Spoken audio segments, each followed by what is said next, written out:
I didn't know when I agreed to do this whether I was expected to talk or to sing. But when I was told that the topic was language, I felt that I had to speak about something for a moment. I have a problem. It's not the worst thing in the world. I'm fine. I'm not on fire.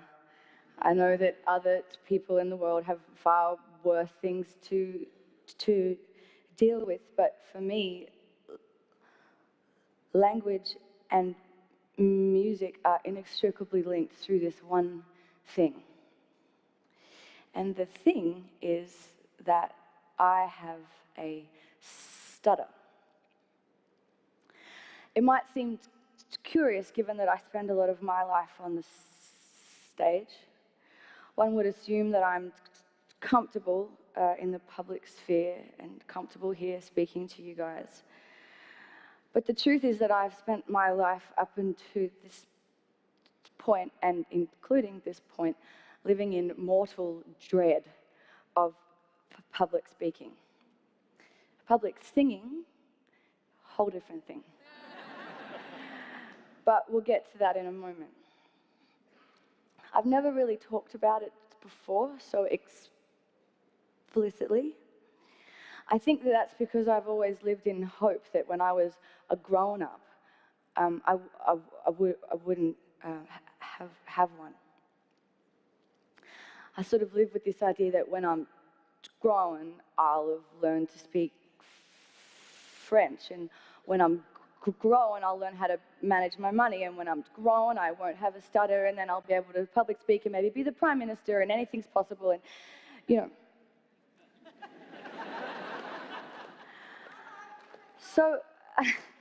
So I can talk about it now because I've reached this point where, I mean, I'm 28. I'm pretty sure that I'm grown now. And I'm an adult woman who spends her life as a performer with a speech impediment. So I may as well come clean about it. There are some interesting angles to having a stutter. For me, the worst thing that can happen is meeting another stutterer. This happened to me in Hamburg when this guy, we met and he said, hello, my name is Joe, and I said, oh, hello, my name's Meg. Imagine my horror when I realized he thought I was making fun of him.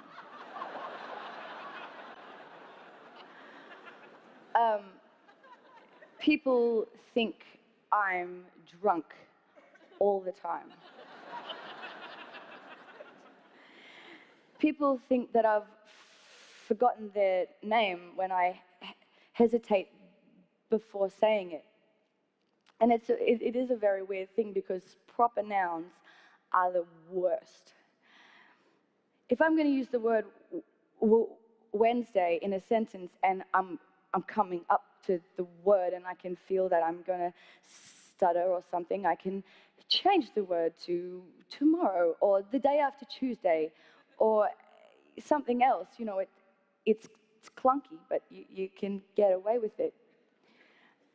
Because over time I've developed this loophole method of using speech where right at the last minute you change the thing and you trick your brain. But with people's names, you can't change them.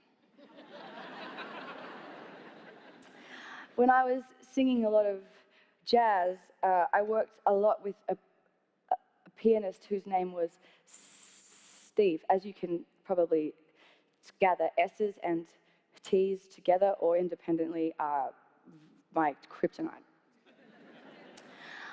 But I would have to introduce the band over this rolling vamp, you know, and when I got around to Steve, I'd often find myself stuck on the st. And it was a bit awkward and uncomfortable and totally kills the vibe, you know. So after a few instances of this, Steve happily became Steve. And we got through it that way. I've had a lot of therapy, and a common form of treatment is to use this technique that's called smooth speech, which is where you almost sing everything that you say. You kind of join everything together in this very sing-song kindergarten teacher way, and it makes you sound very serene, like you've had lots of Valium, and everything is fine.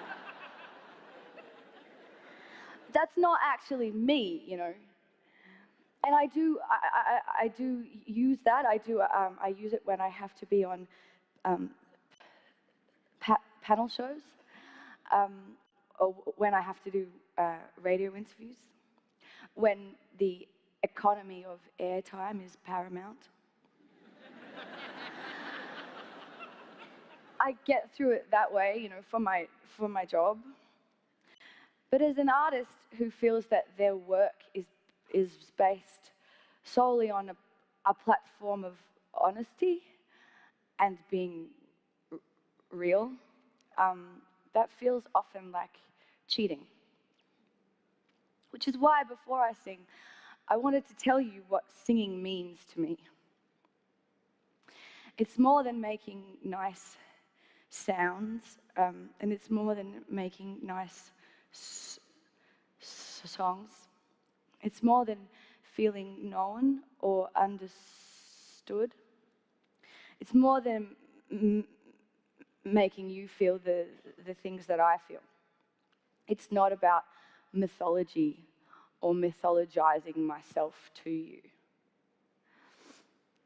Somehow, through some miraculous synaptic function of the human brain, it's impossible to stutter when you sing. And when I was younger, that was a method of treatment that worked very well for me, singing. So I did it a lot. And that's why I'm here today.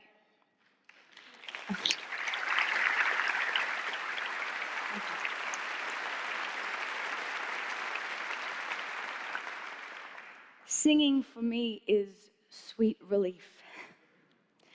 It is the only time when I feel fluent. It is the only time when what comes out of my mouth is comprehensively exactly what I intended. So I know that this is a TED talk, but now I'm going to TED sing. This is a song that I wrote last year. Thank you very much. Thank you.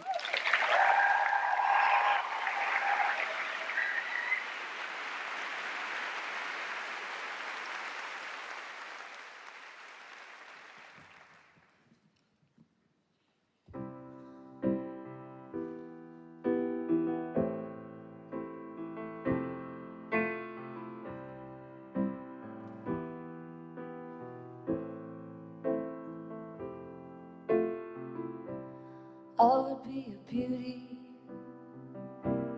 but my nose is slightly too big for my face. And I would be a dreamer, but my dream is slightly too big for this space.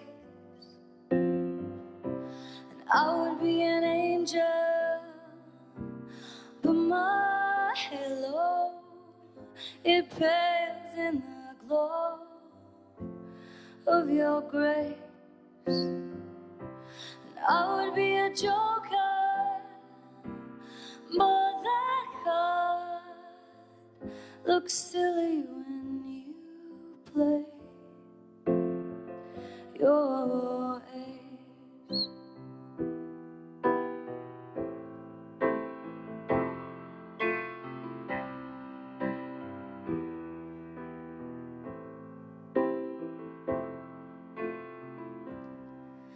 I'd like to know Are there stars in hell?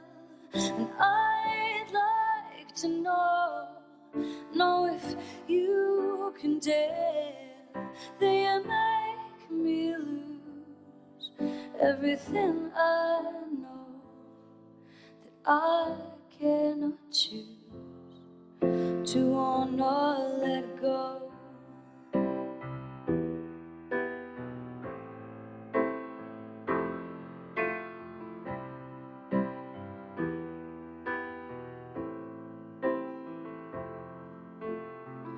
And I'd stay forever,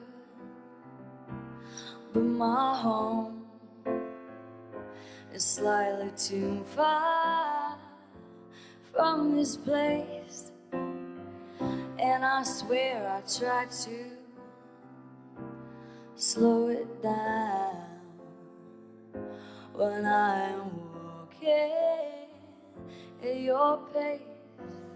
But all I could think, idling through the cities, do I look pretty in the rain? And I don't know how someone quite so lovely makes me feel ugly, and so much shame.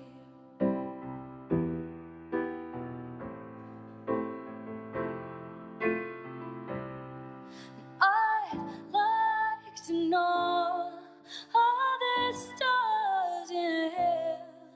And I'd like to know if you can tell. They make me lose everything I know, that I cannot choose to or not let go.